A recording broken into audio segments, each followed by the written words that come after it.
And welcome to another edition of Mike and Mike's Off-Air Podcast. Mike Pesto, Mike O'Neill. Do not forget on YouTube, like and subscribe. The more subscribers we get, we may have a big party at some point. Who knows? I have no idea. And we're honored when you do that, very much so. And hey, before you get started, and I know I can see you're about ready to go. So you brought something written down. Just a couple of little notes, yeah. That's a first for you. I just thought I'd write that down. But anyway, before you do, wow. My wife has always been, she is the maven of health at our house. I'm the one who wants to go out and get hot dogs. I'm the one who's ready for a 3x3. She's the one who has 4 or 5 different kinds of fruit and fruit bowls at our house and makes sure that we eat as well as we do. I eat pretty healthily most of the time, but I'm the one who's going to deviate from the norm and go, hey, hot dogs sound pretty good right about now. But looks like my wife was right about Lunchables. Oh, yeah, I remember this broke last week. One of my daughters has loved these things for life, and especially as a kid. But right now, Kraft Heinz, they're facing a class action lawsuit which claims their Lunchables are basically a scrapyard of metals. In fact, in them, if this pans out, harmful levels of lead, cadmium, and phthalates, which basically are chemicals that make plastic more durable. Yeah, if you can't spell it, you probably don't want to eat it. Yeah, but gosh, I mean, in fact, phthalates make people more prone to type 2 diabetes and obesity. And man, they were so handy though. It just thunk, there's your lunch. And you remember what those are? The Lunchables. They're like sort of pre-processed PB&Js or whatever. My daughter's 12, so yes, I'm very familiar with Lunchables. But can you imagine? I mean, if this happens, if they're able to prove this is going to be a big deal for Kraft Heinz. They mentioned that the ones that are specifically available in school cafeterias, I think, if I remember correctly, and don't hold me to this, I mean, look it up, that they had half the amount of sodium that kids are supposed to have for a daily intake in just one Lunchable. That's half of the amount of sodium the kids are supposed to have. That's wild. That's wild. Yeah, they're, well, God bless you. God bless you, Colleen. You were right, apparently. In fact, almost legally right. And Laura Laspisa is the one who's accusing Kraft of this. And, well, we'll have to see how it pans. We'll have to see how it pans out.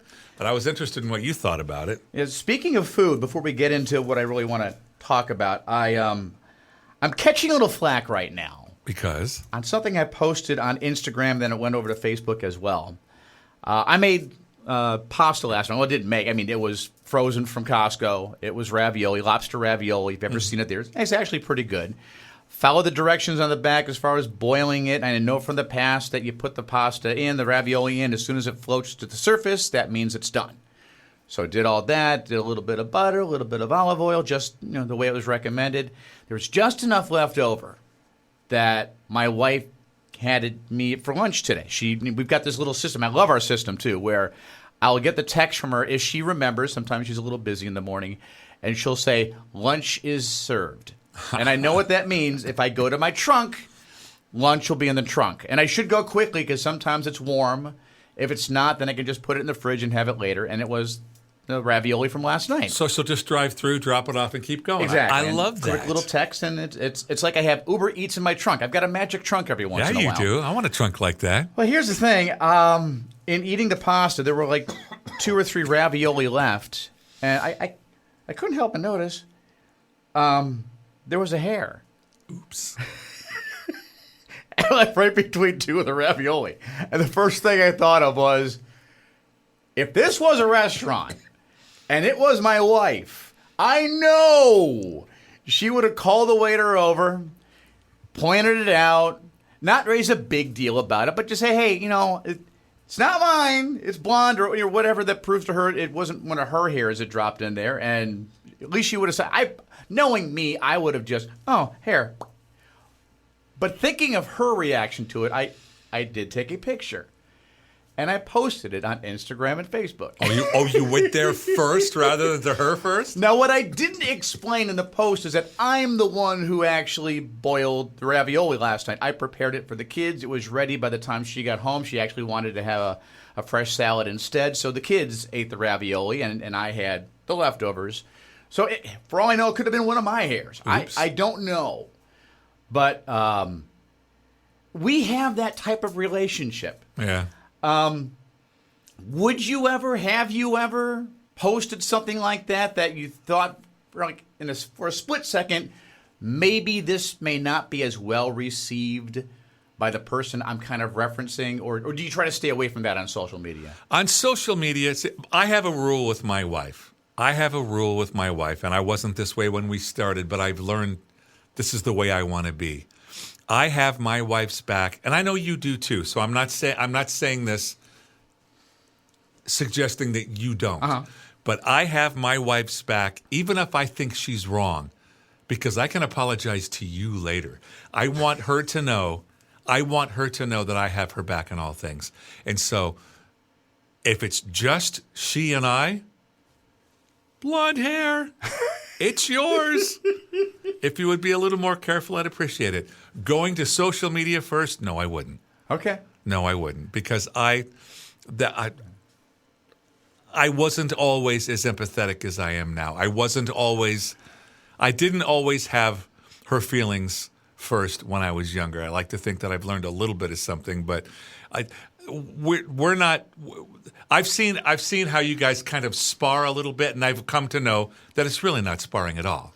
It's just you're just having fun. We have an incredibly playful relationship where we'll point out things about each other that are novelties, that are funny. It's almost like if we were to ever do stand-up comedy together.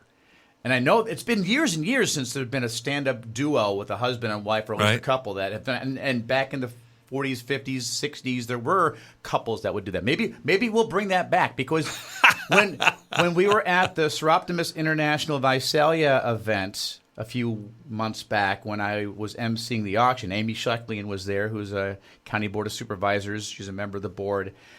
We were at her table with a couple other people, and just in the conversations my wife and I were kind of having with each other and commenting on some other conversations, people are like at the table, we need to have you two over and just entertain, because the dynamic between you two, it's like stand-up comedy. Yeah. But this is something I've said to Colin before. We have a different way of going about it.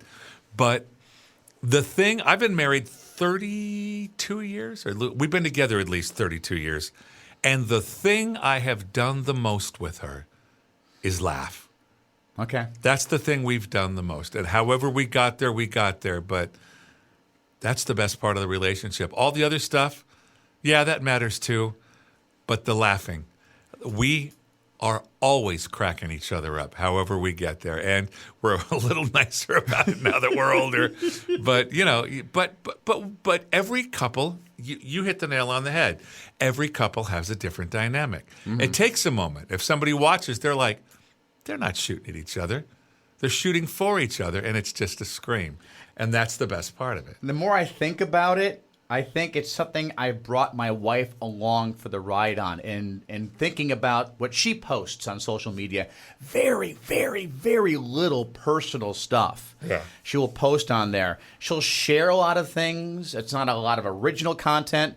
With her, it's almost like my son's approach with Instagram. He doesn't post a lot, but he looks a lot. He takes in a lot. He just doesn't send as much out there. My wife's kind of the same way. And just want to make sure I get the record straight with the actual post that is on Instagram and Facebook. It's a picture of the pasta, the ravioli with the hair right there in the middle. What do you do when your wife brings you ravioli for lunch and you find a hair in your pasta? I mean, you can't exactly call the waiter over and have them bring it back to the kitchen. Now, my old morning show partner in Peoria was one of the first to comment on it, and it's actually got like 12 comments now. He said, "Why can't you? You didn't order the pasta with the hair in it." Now, here's where I had my wife's back a little bit. My comment back to him was, knowing her, assuming it actually is her hair, she would just say that it's angel hair pasta. There you go. So I'm saying my wife's an angel. There you go. Nice. And again, she brought you the lunch. Yeah. Considering my 10-second rule is about an hour and a half, I probably wouldn't have been that upset about the hair. In the final analysis. Yeah, and again, because I'm the one who actually made it for the kids last night, it very well could have been my hair, for that matter. Something else I wanted to ask you. Yes. And I heard this on one of the other stations in our cluster with Momentum Broadcasting, and my daughter's brought this up as well, saying that one day she'll talk about her best friend so-and-so, and the next day she's talking about her best friend so-and-so. This is your daughter. Yes. Can you have more than one best of anything? Am I getting to that age now where I'm being overly critical of what language is, what words mean? You look up the word best, you can only have one best by definition. So I will get on my daughter on that and other little language things every once in a while as well. When you say best, it kind of means you only got the one, unless you've changed who your best happens to be. How do you look at that? You have to understand, Michael, what do we do for a living? We are wordsmiths. Yeah. It's what we do, and I take words very seriously. Using a minimum of words to say the most that I can has always been something that I've been kind of proud of. And my wife is, I love you, honey, the exact opposite. Mm-hmm. No one can say it with more words than Colleen. And that's fine, but that's just her.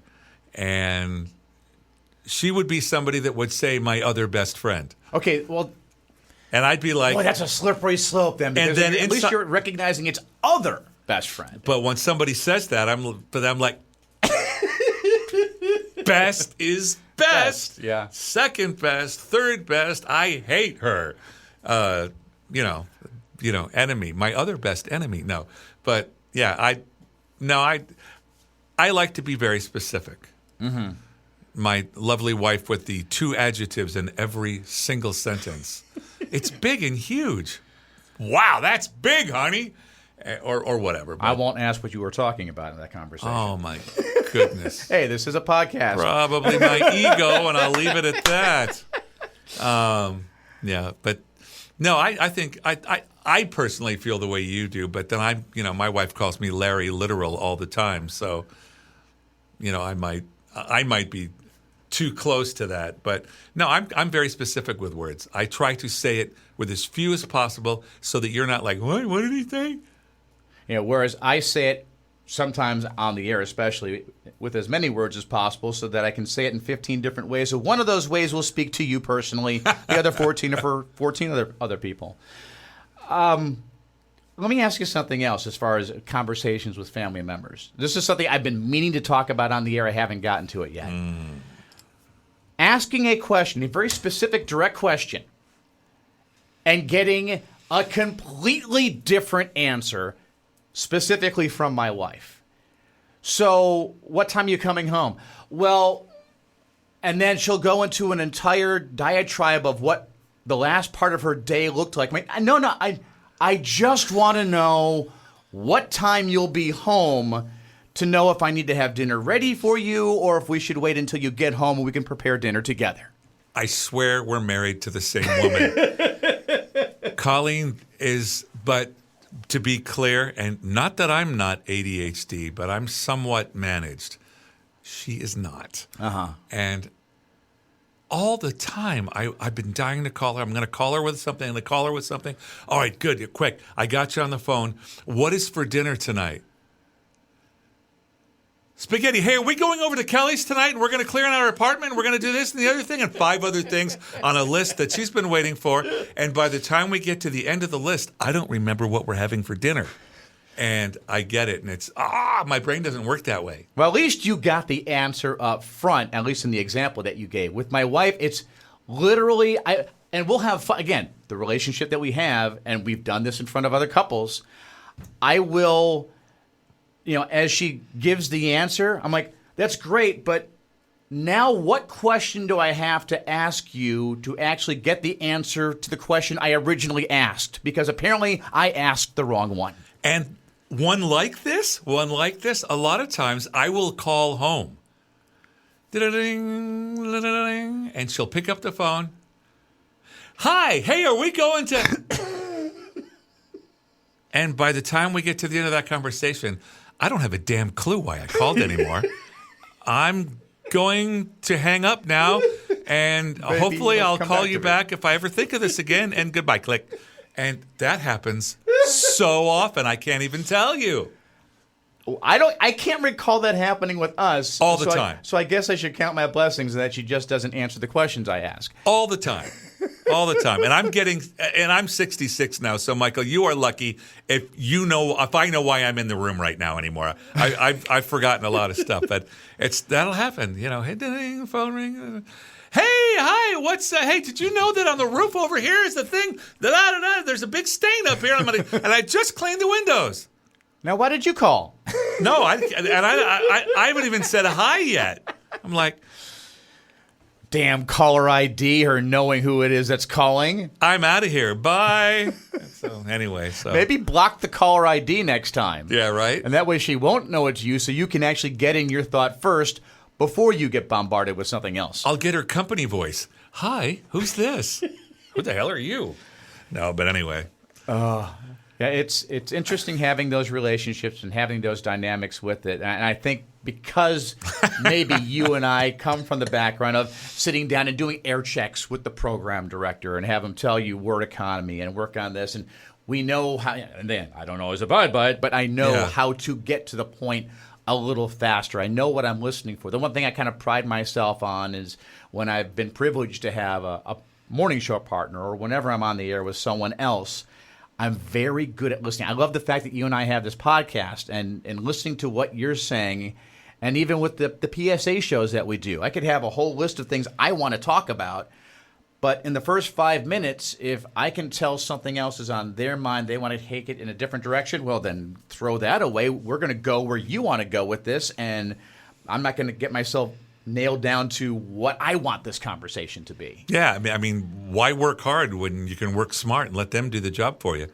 And another conversational pet peeve you made me think of in the meantime is pointing.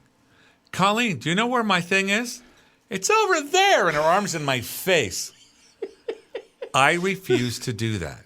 Even at weddings, as the master of ceremonies. Okay. Standing in the middle of the dance floor. All right. Mike and Seska are now going to move away from their table and head over to the cake, which is directly to their left. So if you head directly to the left of the head table, you'll find where they'll be cutting the cake. Make your way over there. We'll cut the cake. First dance right back here on the dance floor. I haven't moved my left hand. I just always think that pointing is so ghetto. See, you're not Italian. I'm half Italian. So I have to. I mean, if you ever take a tour of the station while I'm on the air from 6 till 10, I'm the one that if you gave me pom-poms, you swear I was a cheerleader. Because I can't. I mean, even when we have our podcast, I cannot talk. I mean, it's one of the things, and I've learned this recently, that I have a tendency. I think when most people do a lot of public speaking, is you tend to speed up your delivery because you get a little nervous and you want to speed through it because the quicker you say it, the quicker you'll be done. You can stop and move on to the next song. Yeah. Using my hands kind of forces me to speak at the pace I want to speak at. So that's why I do it now. And if you're watching this on YouTube, first of all, thank you. Like and subscribe. And you can kind of see the different dynamics that Mike has when he's talking or what I have when I'm, again, cheerleading. And which made me think of another one. Let us know if we're going too long. My son, who is special, it's everything I can do to get him to look at who he's talking to. Okay. Whether that's me or someone else. I work with him on that all the time. Colin will do that to me, too. Like, who are you talking to? I'm over here. Hello? Hello? Okay. And I mean, Sean, I understand it with because his wound is just got him everywhere. Mm-hmm. But if you don't look at me, it makes me wonder if you're really paying attention. And it takes me to, do I trust this person? And also, in my wife's case, getting back to that dynamic, are you talking to me or are you just talking to yourself? More often than not, she's talking to herself, but I don't want to be rude. So if I hear a voice and I know it's my wife's, I'm sorry, honey, what did you say? Oh, no, I'm just talking to myself. Okay, no problem, just checking in. Oh, that's a subject for a whole other podcast. Ask my kids how I am at night when I'm all alone out there, narrating every single thing I'm doing, one thing after the next, like a nut, like an absolute crazy person. It just keeps me on task. But most of the time when I'm doing that, I think I'm alone until I find out I'm not. Now, okay, And I've done this in the building at times, especially in the morning when it's typically Chad and I are the only ones here. Chad, who does the traffic reports for us every morning. I will be muttering something as I'm passing by where his cubicle is, thinking that he's in one of the studios about to do a traffic report, and I see that he's actually sitting there. And I will come up with some creative way that explains why I was just talking to myself. Or I'll think, okay, was that out loud? Okay, that was out loud, so now I got to cover it. Right. Yeah, I think that's human nature, though. I'm really not nuts over here, I promise. Hey, I'm talking over here. Or I'm kind of, man, I'll be talking about something I just did on the show, and then I'll walk him. Chad, what do you think about that? Like I was leading up to the conversation the whole time. Like I always knew he was there. Without a... we're just humans, Michael. It's all right. It's all right. It's all right. Well, again, appreciate the fact that you listen to these online at my975fm.com. Would really appreciate it if you check out all the videos and the little teaser videos that we have on YouTube as well. Like and subscribe. That way, whenever a new video drops, you'll know Please. about it, and we'll just keep these going for as long as you like. And it looks like it's on me next.